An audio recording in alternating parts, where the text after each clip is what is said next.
All right. I think we are live.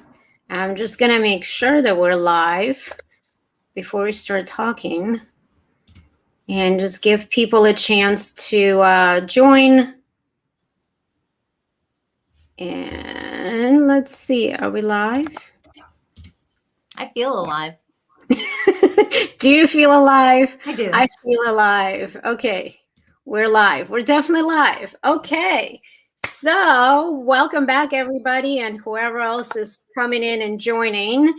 I am so excited to dive right in. But first, let me just introduce my very special guest today.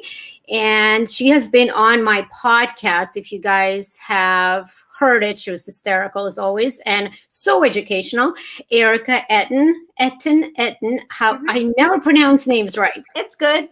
It's all work. It all works. It's all working. She is the founder of A Little Nudge, alittle.nudge.com, which is she's an online dating guru that like I like to call her. But why don't we, before we dive right in, I have so many questions for you. But before we do that, why don't you tell a little bit about your business, what you do, kind of the gist that people understand what exactly is an online dating guru is. All right. Well, first, thanks for having me. So yeah, I run a business called A Little Nudge where I help people with all aspects of online dating. So as you and anyone else knows, presenting yourself is hard. And so, and it's time consuming. And I don't want either of those things to get in the way of someone doing online dating well. So everything I do is helping clients either market themselves through the pictures and the profile or save them time by guiding them through the process of sending messages, swiping, all of the things, all the way up to setting the date. And so I've had the business, it'll actually next month will be 10 years. Wow, long time. I don't know how that happened. I blinked and here we are. So, wow. And 10 years ago, it was different, right? Totally Online dating was different. very different. I mean, Tinder didn't come out till 2012. I started the business in 2011. And so, you know, a lot of things changed. And I wondered at that point, like, what will that do to business? But it's only helped because online dating is more mainstream than it ever was. Right, for sure. Well, and that's, my questions too is one of the things that you do, and one of the things that I've started doing is helping my clients with online dating because they're going to do it anyway. I know a lot of matchmakers, they have it in their contract that if you're working with me, you're not doing online dating, and vice versa. Exactly. So to me, it was kind of a positive thing. I want them to see what's out there. I wanted to help them and get them more of an, I want to say, right. I mean, why would you limit the opportunities? Right. Why would you limit their chance of finding someone? That doesn't make sense to me. Okay. But the funniest thing that I've been doing, not the funniest, but my pastime is going onto your Instagram and scrolling through your posts, a little nudge on Instagram if you guys want to go. And I did post about it because to me that's been the greatest pastime because it's not only funny, but it's also like this is really happening. And in fact, I actually started a long time ago. I started a page and I didn't tell anybody it was anonymous.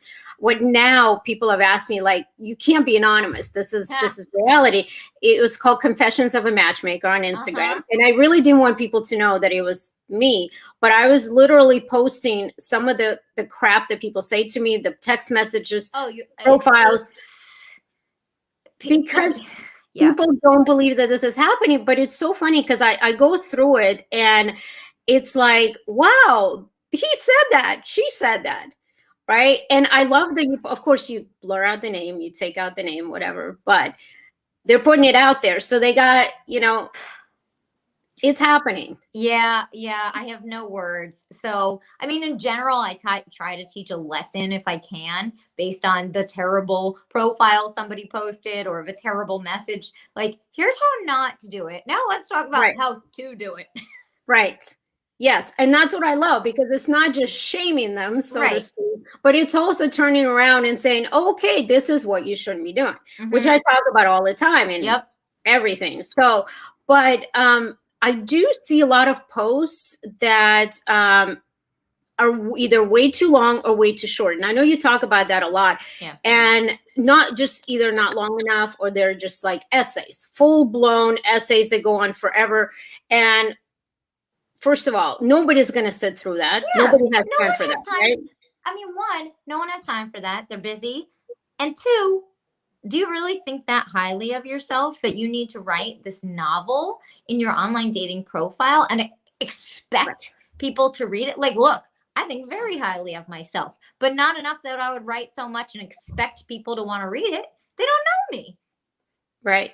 And it's very self-absorbed. And it's also like you're really expecting a lot of people. You're really expecting too much. And the same goes for when it's not long enough, right? Where it's just like, I'm a mom and I like to cook or whatever, dad and dog lover, and that's it. You have to give just enough, At right? least that's something. I mean, there are so many profiles that are just blank, and you're like, you know what I think?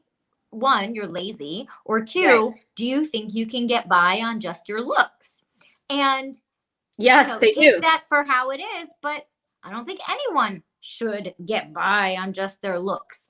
I personally don't want people liking me simply for pictures, because that's only part of the package. I want anyway, someone to like people for not only what they look like, but also what they have to say. Right. Well, exactly. So I see a lot of both when I'm helping my clients with it. And one of the things is so funny. I just brought up your page too, and some of the things are like this guy. Oh God. I don't know who you're talking about. I'm gonna so pull it up some too. of them they're like read like a rant, or like an advice column. Okay, so there's a lot of that. I've seen a lot of that. It's literally advice column that, or it could be both. I had just assumed that people that aren't ready to date yet or had a really bad experience, they go and they just take it all out on online. Like this guy who says, free help from a guy on your profile. Oh. Don't filter your pics. You don't look cute as a dog. Don't use only group pics. I'll assume you're the least attractive one. Smile. Oh, we love that one. Smile. Gotta make sure you have all your teeth. Have kids? Cool, me too. But their pics don't need to be on a dating app. Happy hunting. Who the hell do you think you are? Well, agree. It's horrible. It's the worst profile ever, and it will do him no good. The only redeeming thing is the advice is good. The advice is great, yes, but it's not his place. It's not his place. No, that is a bitter person. I mean, you see a lot of times, like you said, you can tell someone's not ready to date if they are essentially listing all the things they don't want, and that just means they're not over the last person, and they're listing all of the things that are the opposite of the last person. I mean, I even remember once I had been seeing someone many years ago, and religion came up between us, and we differed in terms of religion. And I don't really care what religion someone is, but he did, and that's his prerogative. And I noticed when he went back online, he wrote a line, and I knew it was targeted. It was about you. It was like, someone must believe in God. And I thought, that's because we had this long conversation. And people do that sometimes when they think they want the complete opposite. But the reality of it is something worked. So you don't want the complete opposite. You need to give yourself enough time for it to sort of level out. Right. Well, and that's, what I always say is that it's okay to list what you're looking for, but it's not okay to make it look like you're basically giving someone a lecture. And it's okay to state the things that, what do you tell your clients? Like, because there's certain things that we really want, but we don't want to come off as that guy. Don't do this, don't do that, don't contact me if you're this. I mean, all that guy had to do was just swipe left on the women he didn't like. He put nothing about himself in there. Like, I see all the time profiles that list all of the things they're looking for. Even if it's written well and if it's positive, that's fine and good. But why should that person want you if you haven't listed what you have to offer? So I could put myself out there and say, I'm looking for this kind of relationship and somebody who likes to travel and someone who blah, blah, blah. Well, okay, that's nice, but I haven't said a word about me. Right. And you don't know if I or anyone, I'm just using myself as the example, yeah, have those qualities that you're looking for. And I always say you have to hold yourself to the same standard as the person you're looking for. So for example, if you're looking for someone who, loves to travel and blah, blah, blah. Well, do you? You like to travel? Well, yeah. It's just like, yeah. I get it. We all sort of have aspirational goals sometimes. We just have to make sure they're realistic. And we have to think to ourselves, and this gets deeper than just the profile, but we have to think to ourselves, would that person want to date me?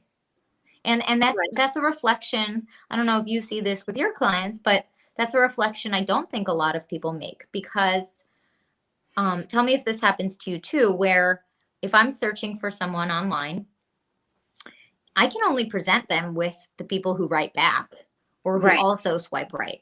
And I've had clients say to me before, I don't think you get what I'm looking for. You don't get it. Oh, I get it. I get it. But I have to look at, just like you, we have to look at both sides of the equation, not just who you're looking for, but who we think is looking for you. And sometimes people think, oh, I'm paying this company. Well, this isn't Build-A-Bear. I can't create someone out of thin air. And so that's a conversation I have to have with a lot of clients. Is that something you talk to clients about too? 100%. I just had this conversation this morning with a client, with a former client who I'm still trying to set up, even though he hasn't been a client in months. But I like him and I've been trying. But that's exactly what I wrote to him this morning is, I don't think you understand how this works. I love your analogy of Build-A-Bear. I've been saying it's like ordering a pizza, but I think I'm going to do Build-A-Bear from now on, because he literally wants me to build a perfect person for him. And I also say is, you don't know how many rejections you have received on your end, because that's the hardest part of my job. A lot of times I don't tell you that I presented you to someone, that I asked about you to someone, and they said, no, thanks. And they declined. So again, like what you said, it has to go both ways. Just because you're giving us money doesn't mean I can't force someone to go out with you or even talk to you. So that, Hugh, I mean, this was my morning today, is discussing this, like, how realistic are you? And do you understand? Right. And that's, I think, a reflection that takes time, and not everyone necessarily looks inward like that. I mean, I've certainly not taken on clients who, when they tell me what they're looking for, I think don't sound realistic, for various reasons. But I've certainly turned away. I mean, I still remember probably last month, very nice man in his 70s, wanted to work with me. And I just, I asked him just briefly, what are you looking for? And the age range he listed of women was not, I'm going to be nice, but was not one I would feel comfortable searching for. Right. I was going to say, I hear that. I see that a lot. And I said to him, I'm very honest. I said, we are going to butt heads, because I'm going to try to have you change your preferences. And he's like, absolutely not. I will not. And I said, then we are probably not the right fit to work together, because I see the stress we're both going to have. Yeah. And this is just the beginning. He's with you for a month or 2 or 3. This is going to be a nightmare. And see, here's the thing with me, and I do want to know what age he wanted to date. I'm not. I really want to. I'm assuming it was like 40s. Maybe he said I'll go up to like high 40s, because I'm not telling you. The age range included me, and I couldn't handle that. I was like, no. I mean, I'm 44 and my dad is not even 70. Is he 70? I think he's like 60. Can you imagine just the thought of that? I mean, no, I can't. Yeah. So I've had those men. I mean, I've had, amazing, amazing men in their 80s even saying that they want somebody that are very young and youthful. Just because I'm 83 does not mean that I want to date my own age. And I'm thinking, okay, but you're 83. At the end of the day, you're still 83. It doesn't matter how young you look. Most women in their 50s are not going to be okay dating a 53 or 80, whatever you. Yeah. My point is, again, I lost my train of thought. See, this happens all the time. No, it does. And I'm not singling out men or anything. That was just one Goes both example. ways. But there are plenty of examples like that. And we just have to really think to ourselves, what do I have to offer? And actually, interestingly enough, sometimes when people write like stream of consciousness, like you can tell their brains are just like spewing out stuff when they email you. I had a client in California, this guy, how old was he? He was around 70 also. And he kept comparing who I was presenting to him with his ex-wife. Oh. But the reality of it was he had gotten married at 25. And so I actually really appreciated, he sent me an email at some point saying, you know what? I'm not young anymore. I think I just had this realization that I can't compare how it was back then. Exactly. Because nobody wants to see themselves age. Of course, nobody does. But it's the reality. This is the reality. Yeah. Well, I was going to say too, and I don't know if this happens to you, but I want to help everybody. So I am always ready to take on people, but I've become more picky, obviously. The issue is that a lot of times people are not very forthcoming in the beginning about how picky they are. And as we start to work more and more together, then it starts to come out. Well, how about we add this to the list? Well, I really would like more of this and less of that. And it just starts to pile on each other. So they're not as honest in the beginning with me. Yeah, I sort of see that, but I also see sometimes that people are very swayed by their last date. So if the last date had one quality they're not looking for, that becomes the most important thing to them. Or if, and it's like this moving target. So very similar to what you're saying, but it's like, oh, that last date was worked for the government. I don't want to go out with anyone else who. First of all, like I have to remind people daily that this one person doesn't represent everyone who works for the government, number one. And two, your dating life is not as good or as bad as your last date, because people put themselves on this roller coaster where they forget sometimes that it's a cumulative process. And, they go on one bad date. I mean, you're going to go on bad dates. I promise people when they work with me, they're going to go on bad dates and good dates, because I can't control that. And so it's frustrating when they're like, oh, I hate this process. It's not working. Well, the very next person could be wonderful. Completely the opposite. Yeah. Well, it's just like stereotyping people. I had a bad experience with whatever culture, insert, that culture or whatever. So I'm never dating those people again. Or I'm never dating engineers again. They're so quiet and introverted and they don't talk. Or lawyers, they know everything. They know it all, which, I know I've said that I'm never taking on an attorney again because, they do make everything into like litigation. And see, I can't agree with that. I've worked with amazing attorneys. But that's what I was going to say. I mean, it was just those people. Exactly. So you can't do that. And people forget. And I think it's very easy to judge by your last bad date, of course. And that's why I think even with like reviews and Yelp and, whenever people can leave a review somewhere, most likely people are going to leave a nasty review over a positive review, because that's just how we're made up, That's why I'm not on Yelp, because all the clients who love me tell me.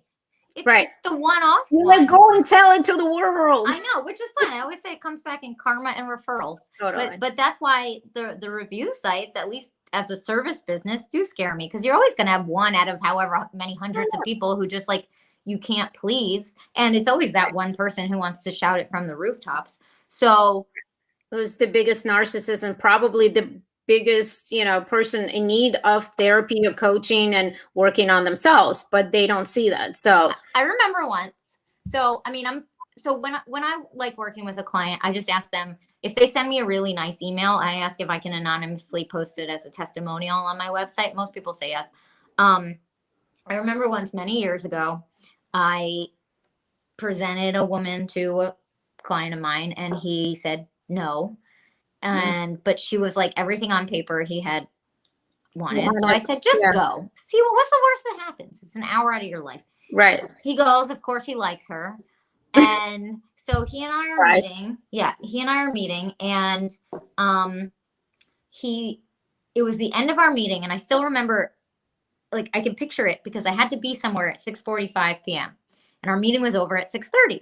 And at 6:29, I said, is there anything else you want to talk about? Because I have to head out. And no, okay. So he packs up his things. And at 6:31, he's like, actually, we need to talk about something. Of course. He did this on purpose. And then he goes, and I knew he was making it up because I'm weird. I don't curse. It's just not something I do. And he told me, he goes, you called me a pain in the ass, right. Which those words don't come out of my mouth ever. You wouldn't say that. I would never say that. I may have thought that, but I certainly wouldn't have said it. And I was like, I don't usually argue, but like, I know I didn't.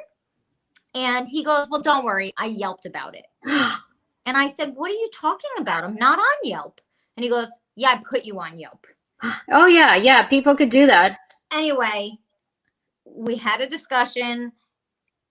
Oddly enough, it was mostly nice what he wrote. And then he wrote this lie at the end.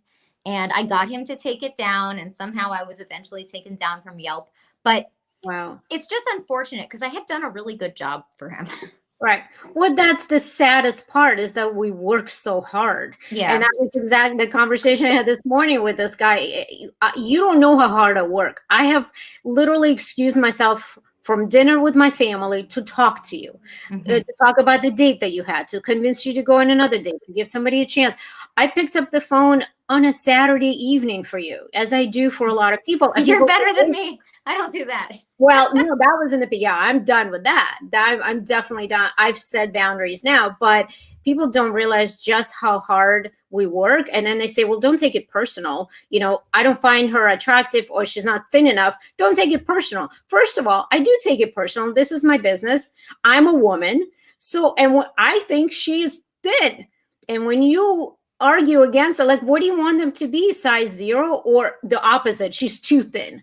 It's just like, really, I mean, is this really the problem, or is it really you and your issues? So, well, and I have to wonder sometimes, like, I am, it's interesting to see both sides because I get that kind of stuff all the time too. But then I also feel good that a client is that honest with me, that they're unfiltered, even though if I don't like sometimes what they're saying, I do feel good that they're comfortable enough sharing with me things that they clearly wouldn't share out there, Right, of course. But sometimes it's a little too shallow and they're focusing more on the physical, at least my clients, I feel like. Oh, no, it's everyone. It's everyone. Yeah. But we're visual people.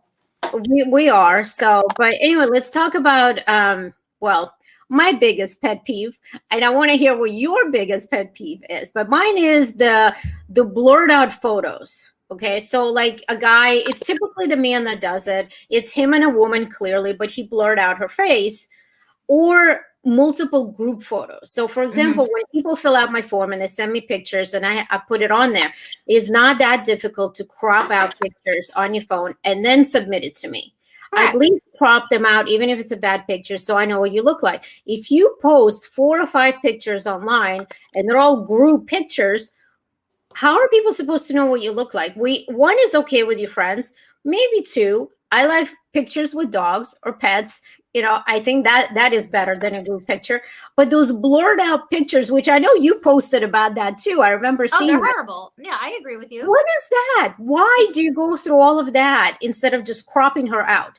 I can't answer that question.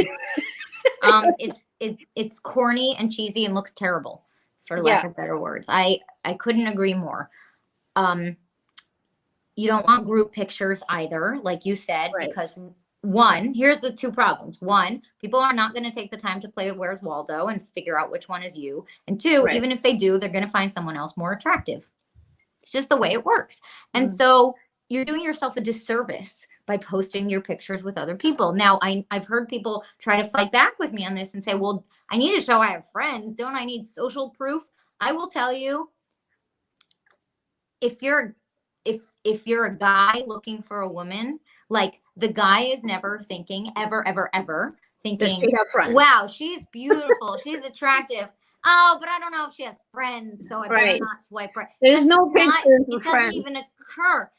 And even if you have a group shot, you can crop it so that if you really want to show that, you can show your friend's shoulder. Doesn't matter. But ultimately, people make such snap decisions that we want it to be abundantly clear which one is you and what you look like. Right. That's it. I only recommend 5 pictures total. The only site that requires more than that is Hinge, which requires 6. But Match.com allows an absurd amount of pictures. Tinder allows 9. I recommend 5, okay? The 5 should be a nice clear shot of your face. That's number 1. A full body shot should be in there. You doing something interesting that might generate questions. Maybe you're playing tennis. Maybe you're in front of a microphone hosting a podcast. An activity, something, yeah. Yeah. If you're going to post your picture with someone else, it should be your pet. Only one picture, though. One pet picture. Really? Okay. Yeah. Okay. And don't steal someone's pet just to say, like, look at me, I like dogs. No, because then inevitably it's like, oh, what's your dog's name? Oh, that was my neighbor's friend Bob's cousin's dog. No, none of that. And no just pictures of the dog either. It's still ridiculous. I may or may not have told the client to take a picture with somebody's dog and post it, because women respond well to that. Statistically, men do better with dog pictures. There are statistics on that. But I don't like to deceive people.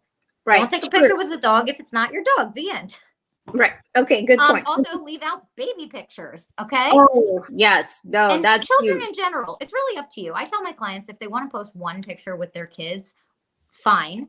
If they're older kids, you might want to ask their permission, because the last thing you want is them finding out. But ultimately, even though they are part of the package and you're going to have to put, or you'll probably check off in your profile somewhere that you have kids, great. All someone wants, people are very simple. They want to see the person showing up on the date. Nothing more, nothing less. Right. That's all anyone wants. And current pictures. They want to see the person they want to see who's going to show up. Not 10 years ago. No, they want to see the person who is going to walk in or show up on a video chat. Right. That's it. Your first recent pictures is good. Yeah. Recent. And how recent would you say? Within the last year, unless you've changed something about yourself. Sure. Gained weight, lost grown weight, facial hair. Yeah. If you've gained or lost a lot of weight, if you've dyed your hair, if you have altered your appearance in some significant way, post new pictures. Yeah. Well, it's funny. I've always shared this story that, I don't think men realize just how versatile women can be. I mean, I know myself, I look completely different with straight hair than I do with curly hair, curled or just natural. That's true. They can never tell. They're looking through these pictures, and I've had this complaint from clients before that this is a totally different person. I'm like, no, you know what? It's the same person, but her hairstyle is completely different. Right. Yes, that is something that's true for a lot of women, myself included. I would post pictures that are all representative of how you may show up that day. So, for example, I wear glasses about half the time. Okay. So I want to make sure out of my 5 pictures, 2 or 3 show me with glasses, because I may walk in with glasses.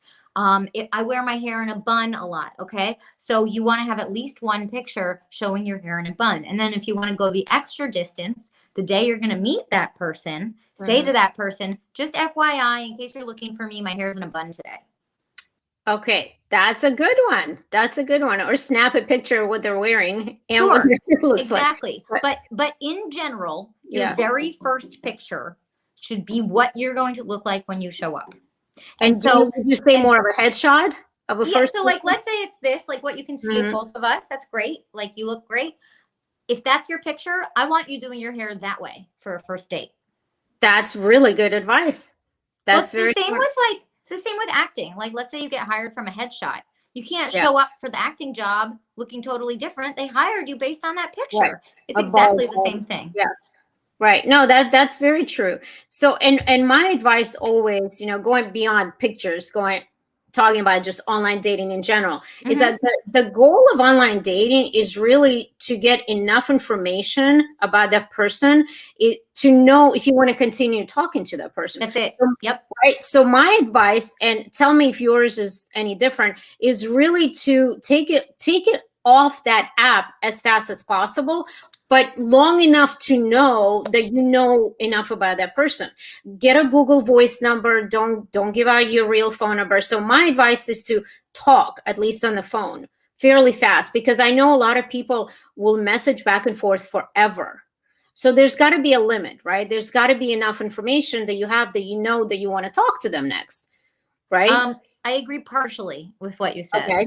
And so I agree that you shouldn't be texting through the app for too long. We're in agreement on that. I also agree that you should have a date. And when I put date in quotes, it's because with COVID, some people are doing video dates and some people are going out. So whatever date format it is, you want to get to the date sooner rather than later. So I agree with you there. I don't, however, recommend taking it off the app just for the sake of taking it off the app. I call texting the death of the first date, because inevitably you give someone your number, you start texting, somebody drops the ball, or someone says something they shouldn't have, or someone starts with, how's your day? Fine. How's your day? Fine. Doing laundry. It's always laundry. And so I recommend scheduling the date, whatever format that date is in, right on the dating site, and then only exchanging information right before and saying, in case you need to reach me, my number is whatever. And I have no problem with people sharing their real phone number. Like, that's not something, some of my clients do get Google Voice numbers if they're like not as comfortable, but I don't know. I don't and I totally understand what you're saying, and I agree. I think my point is to get them not off the app, but just to get enough information so they're not going back and forth messaging. Because I completely agree.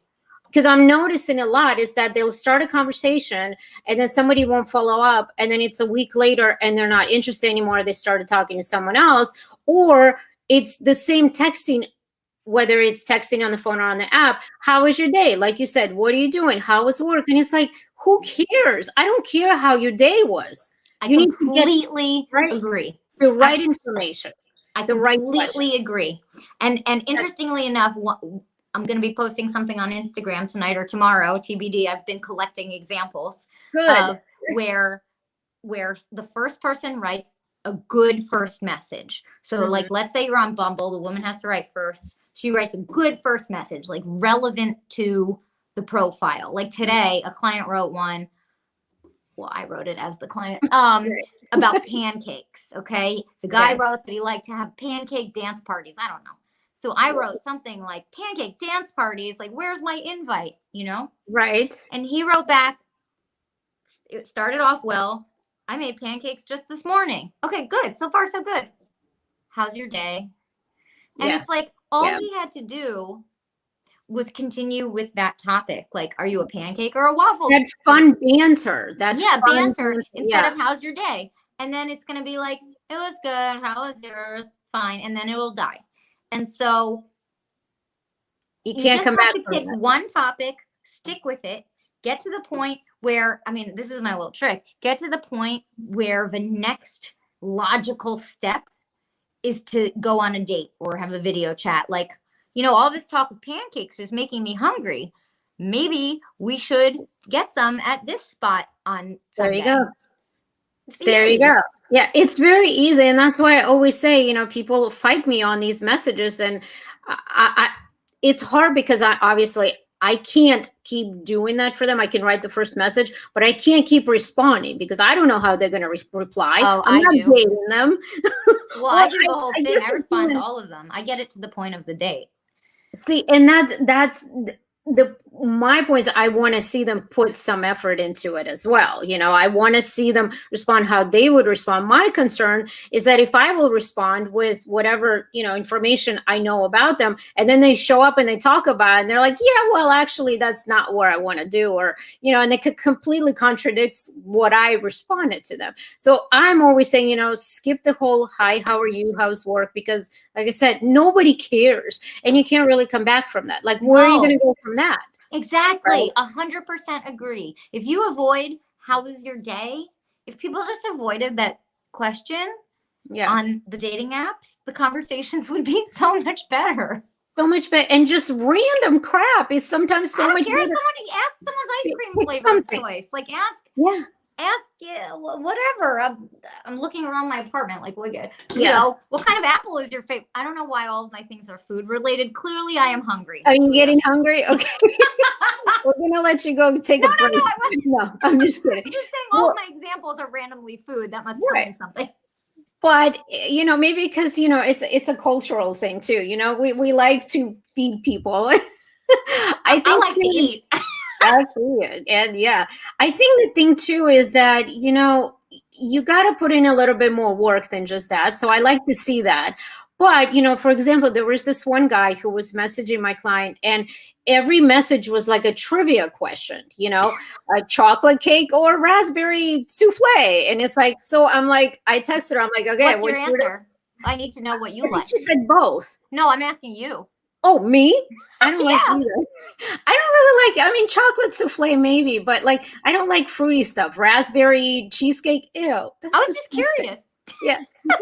For the most part, I'll eat any dessert. So when somebody gives me a choice, I usually say both, unless it has raspberries in it. To me, that's just disgusting. Noted. So if we ever go out to dinner, which we will one day in the future, I know what not to order you.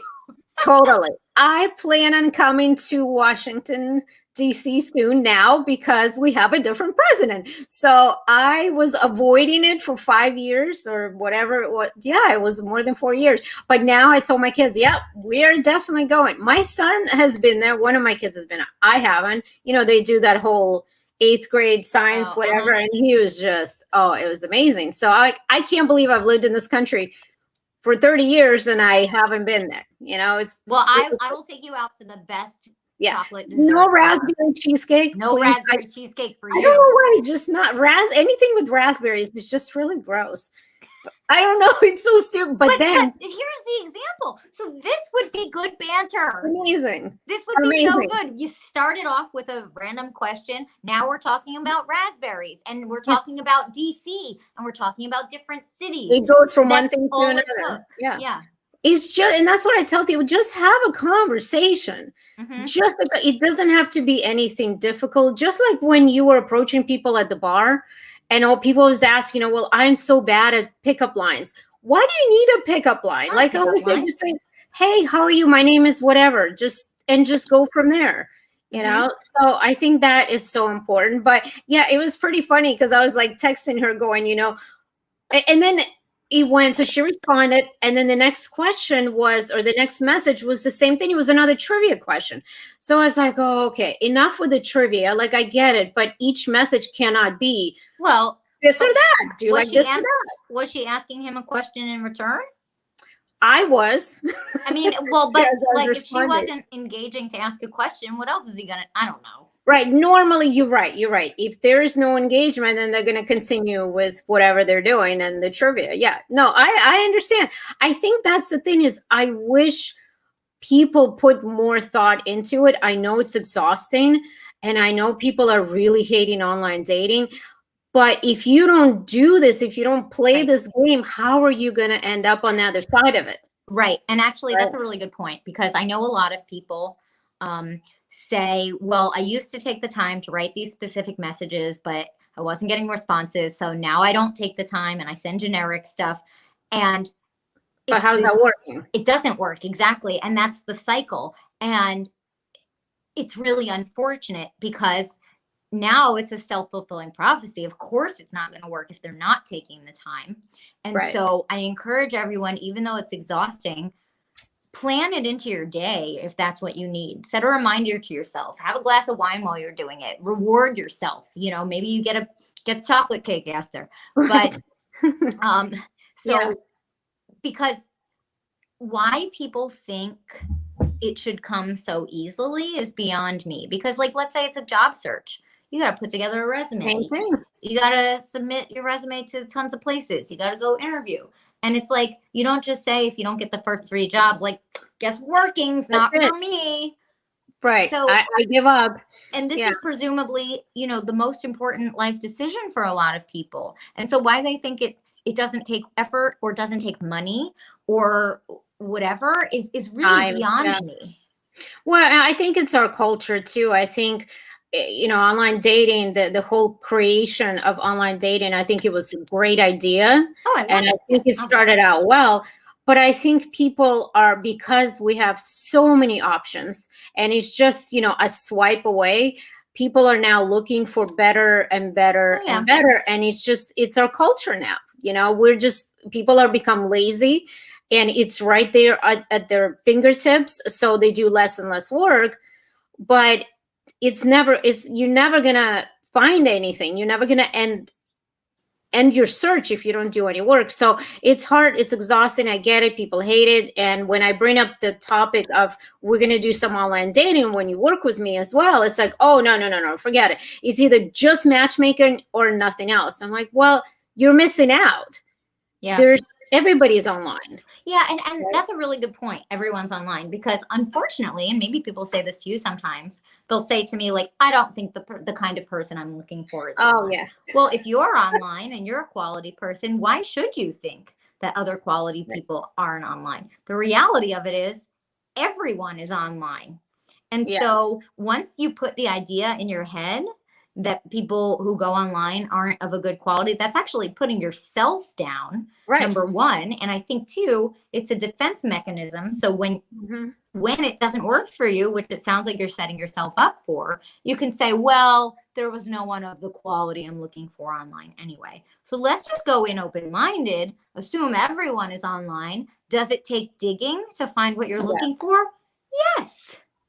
Like anything else in life, like right? anything else, you go to the store, you go to whatever. Let's talk about more food. And you look for the best apples. You look for the best tomatoes. When you're at the grocery store, and I'm not sure why, but I was picturing the Victoria's Secret semi-annual sale where you have to dig through the underwear. The big boxes and everybody's digging and throwing them wherever. Yes. Oh, I love God. That's what I do miss that. I hate shopping, but that was the one sale I would show up to.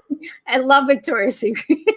There you go. I don't know where I get half of the analogies I make up, but it just came to you. Maybe you just want to go shopping for some lingerie, underwear. I don't know. Chocolate cake and lingerie. Who knew? Yeah. It kind of goes together, right? I can think of worse things. Yeah. Exactly. So, so another thing I keep thinking about is I was going through your Instagram page is that people who just, the messages, some of these messages people send are, they're funny and they can be infuriating. But there was one that you posted about the guy just says, hi, my name is Marcus. Right. Or something like that. And it's yeah, your name's right there. You don't have to say it. We know your name is Marcus. So it's a lot of people will just give up and just say, oh, I don't want to talk to him. That's right. But why would you give up? Okay. So he was maybe he didn't think about it. Maybe it was dumb. At what point do you give people a chance, even though the grammar might be off or he didn't put too much effort? What advice do you give people? Obviously, my favorite is I always say, hey, lady. And that's it. No, I don't respond to that. But if they put any more effort, some kind of a sentence, wouldn't you say you should still give them a chance? Or at what point do you tell them, don't even respond?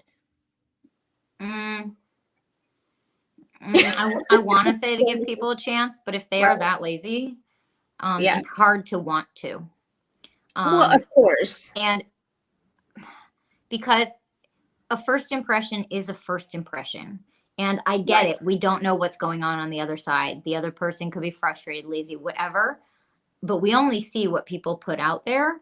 And so maybe I'm not as lenient But if someone writes, hey, hi, I'm Marcus, whatever, Mhm. that's not someone I would generally recommend replying to, unless you look at their profile and you're blown away somehow. But then if they write that well in the profile, they should have written something. There should always be a call to action in the first message. Like if I Right. say, hi, I'm Erica, what are you supposed to do with that? Like, cool. Right. Well, I knew your name already because it says Right. right So there. so a call to But action yeah, doesn't have to be like some grandiose thing. It's just asking right. the other person a question, not how's your day, but any question, so that it can be a back and forth. So your call to action is a question to get someone to answer. So if he said, hey, I'm Marcus, it's nice to meet you. I saw in your profile you like to play tennis. Did you play this weekend? That's like 2 sentences, 3 sentences. Right. Took 4 seconds for me to roll off my tongue. Had he written that, he would have gotten a better response. Right.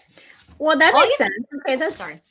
no, I was just gonna say that makes sense. That's a good, advice. I think you're right. We don't want to waste time, but at the same time, I feel like sometimes people may need to be given a chance because who knows what happened. Maybe they were having a bad day, but they saw a profile, they liked it, they didn't put too much effort into it. So I always tell people give them a chance. But of course, if it's like, yo, lady, It's whatever, sexy.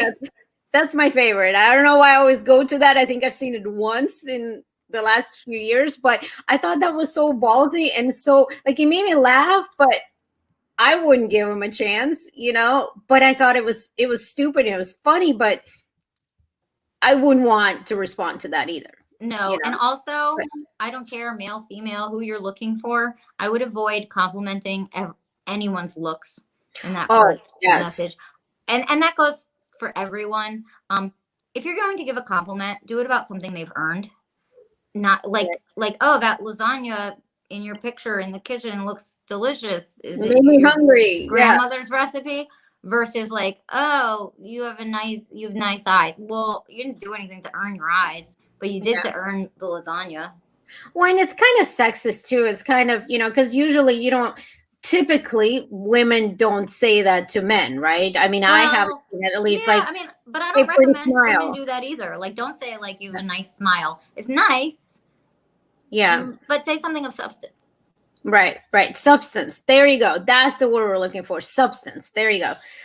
So and speaking of which, how about some of these that I found another one. They're Uh-oh. just so like self-indulgent Yeah. and so like self-absorbed that it makes me laugh because like the comedian in me, the funny person in me, whatever, is like, these are really funny. But at the same time, it's really like, I imagine what dating would be like for me now at 44 years old. I didn't even have online dating when, I was starting out this whole search of when I met my husband. But it's scary to me that these people are out there. So like their summary was, and you highlighted it, he put like, Uh-oh. I love the beach, mountains, travel, concerts, great restaurants, and just relaxing, watching a beautiful sunset. It's all great so far. That's I fine. live Yeah. I live near the ocean in a quiet, picturesque village on Cape Cod.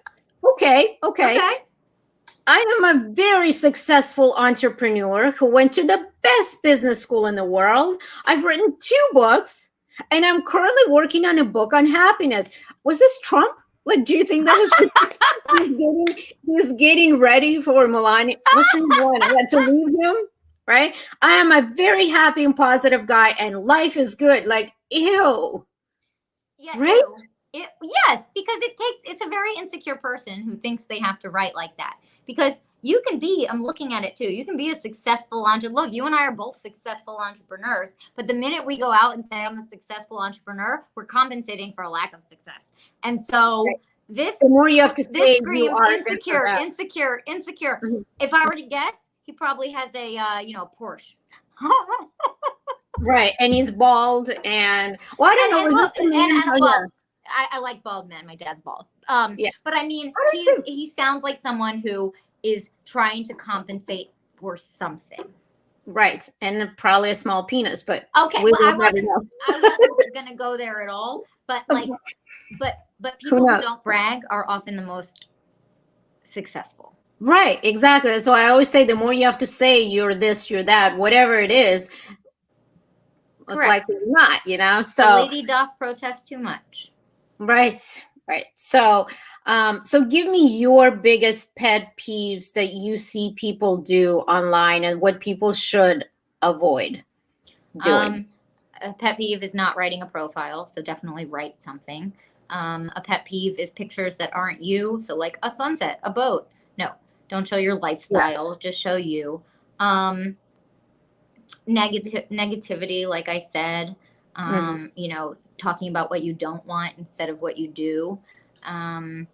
Maybe comparing people to your ex or talking about Yeah, your just ex or where anything you went. negative, anything negative. Another one is asking people how dating is going for you. So a lot of people, when they don't know what to ask, they say, "So, how's Bumble going for you?" Well, that only leads to negative conversation.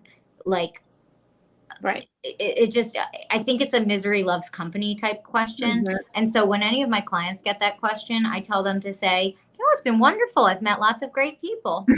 I mean, that's That's it. right. That nips it in the bud so fast.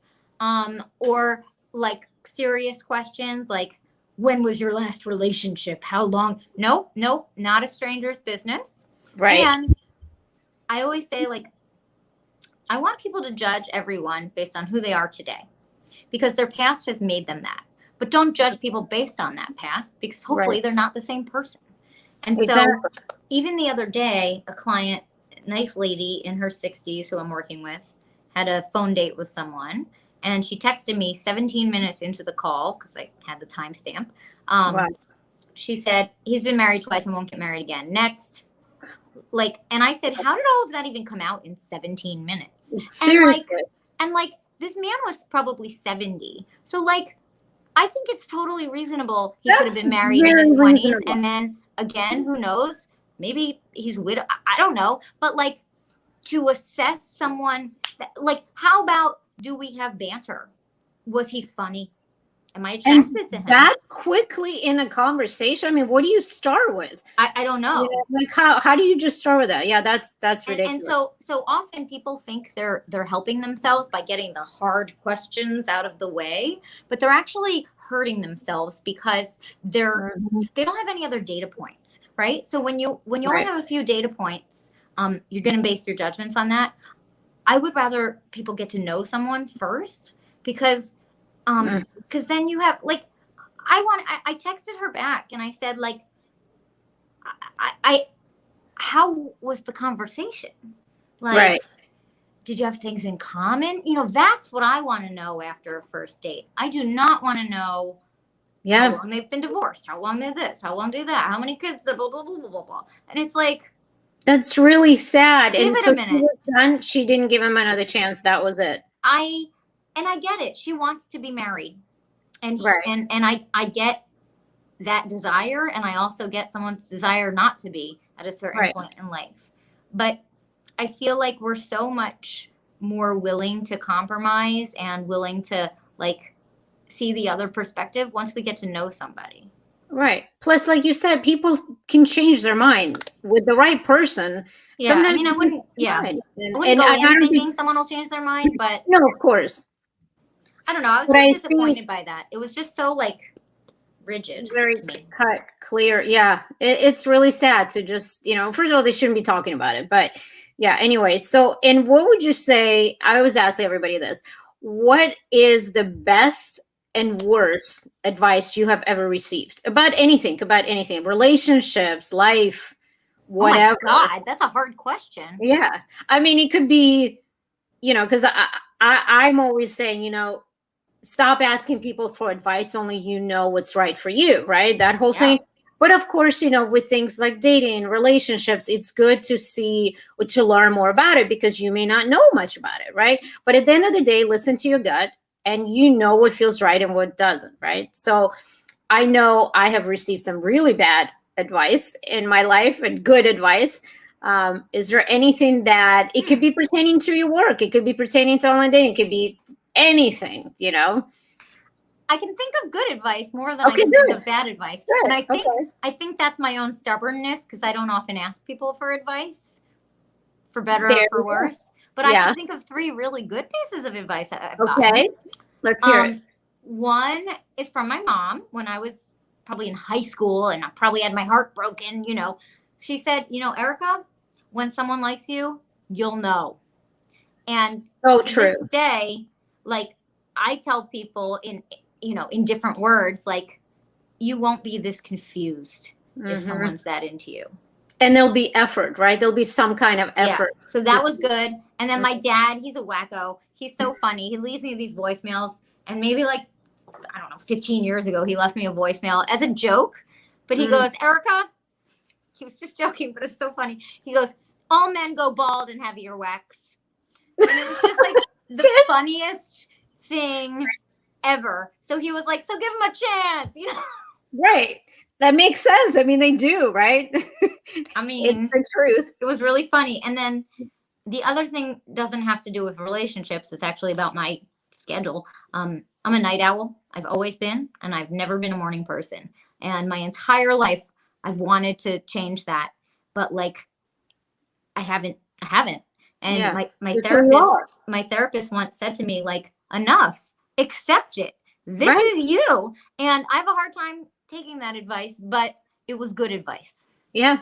No, it's taken me my entire lifetime to realize the same thing. I can't say I'm a night owl, but I'm definitely not a morning person. And like you, I have always tried to change that.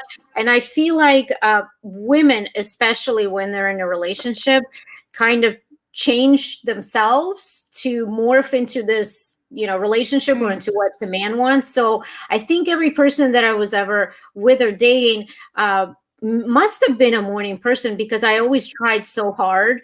Or it was men that are like super active, you know, oh, we're getting up at 5 to go hiking, or we're going fishing at 4 a.m, got to be ready. And I remember a few times. No way, Jose. I did it. And I remember I was like, why am I doing this? Why am I putting myself through this? I'm angry all day. You know, we end up fighting.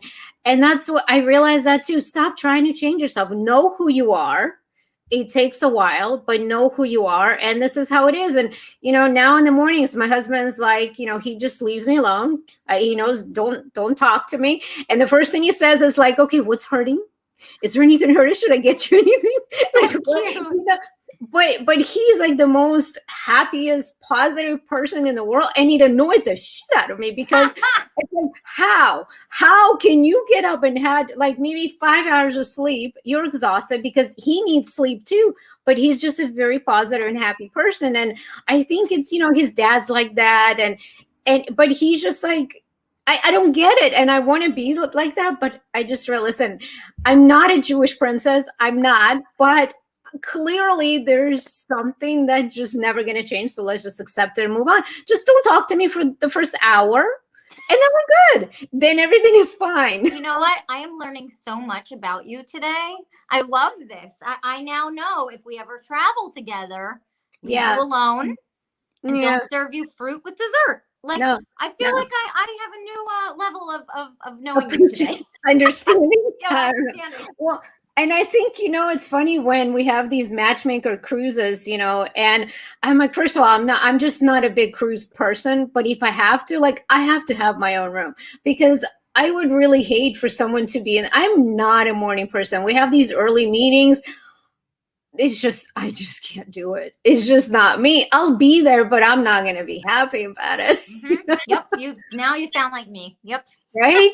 And my kids know it too. And I remember when the kids were little and babies, you know, you're getting no sleep. And that was a real shocker to me. So now when people are having kids or starting to have kids, and, you know, they ask for advice, or whether they ask or not, I'm like, first of all, like, why would you want to do this to yourself? You realize you're never getting sleep again. Forget sleeping until 10 in the morning. It took a while. It took a while for me to kind of like, and you know, the funny thing is we trained the kids. Like my oldest, especially, he'd come in our room at like 9. I'm like, no, too early. Go back. No, you hungry? Go down, make yourself something. I remember my mom telling me, this is terrible. Like, you can't do this. You know, he's like 4 years old. I'm like, it's fine. He's fine. He'll watch them to me. He'll be fine. But they're like that now too. You know, they've kind of learned. So I feel like it's my fault. Well, almost 16 and 21. So. Oh, okay.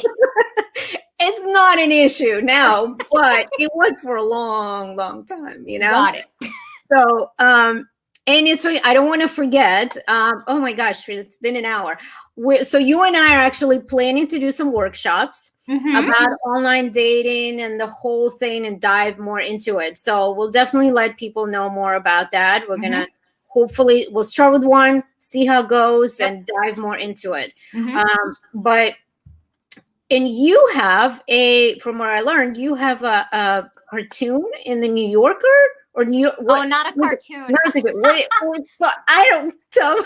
You're close, sort of. I sometime this year, the date I don't know yet. I am having a crossword puzzle that I designed, published in the New York Times. Crossword puzzle. It was a life goal, and now it's here. And I'm just like, I'm gonna buy every paper that day. So I don't know what date, but everyone will know. Frame it. Oh my God. Oh my gosh. Yeah. So exciting. So it's going to be an ongoing thing, or it's a one-time thing, or it's a once a week, or it's freelance. So you submit them, and if they accept it, it's just like an article, it's and so I hope to make it not a one-time thing. Right. We shall see. Right now, I'm working on another one. And so it's a very time-consuming process. I bet. Wow, that is so fun. I love that. Thank you. And for more information, your website is alittlenudge.com, and I'll post it as well. And then we will let people know more about these workshops. I think it's a wonderful idea to have, someone like you guiding them through the entire process, because for example, we were talking about Hinge earlier, and that's one site I just don't understand. And I was telling my husband the other day, I'm like, I feel like if we broke up, like I would literally have to hire someone to help me doing this, because Hinge I don't get. I don't know. I remember doing it when they first came out, whatever, but I feel like they've changed some things, and now you have to like the person, and that person has to like you, and then you can start messaging, right? Yes, correct. Yep. It was a little. It took me a little bit to understand. I understand Bumble. I understand that it's mostly for women to respond. So and then he just disappears, right? So if a man message you, if you like him, you respond. If not, then within 24 hours, 48 hours, correct, just kind of disappears. Yeah, I do find myself giving a lot of clients tutorials on the websites. Like I think now it's probably been 3 years now, but I made a Match.com tutorial that I posted on YouTube, and that's gotten way more views than I expected it, because the sites are not that user-friendly sometimes, or not that self-explanatory. So I've actually gotten clients from the video I made, like how to use Match.com, because you're not the only one who doesn't understand Hinge. I find myself giving a client a tutorial once a week on it. Yeah. Well, and I think also I'm going to have to get what's the YouTube? Is it just a little nudge? Like just look up Match tutorial, a little nudge, and it'll pop up. I'm going to post that also, because it's really important to have, because especially as I can imagine for your older clients, that is a whole new world, right? Yeah, absolutely. So, so yeah, I mean, that's certainly necessary. And I hope to never have to work with you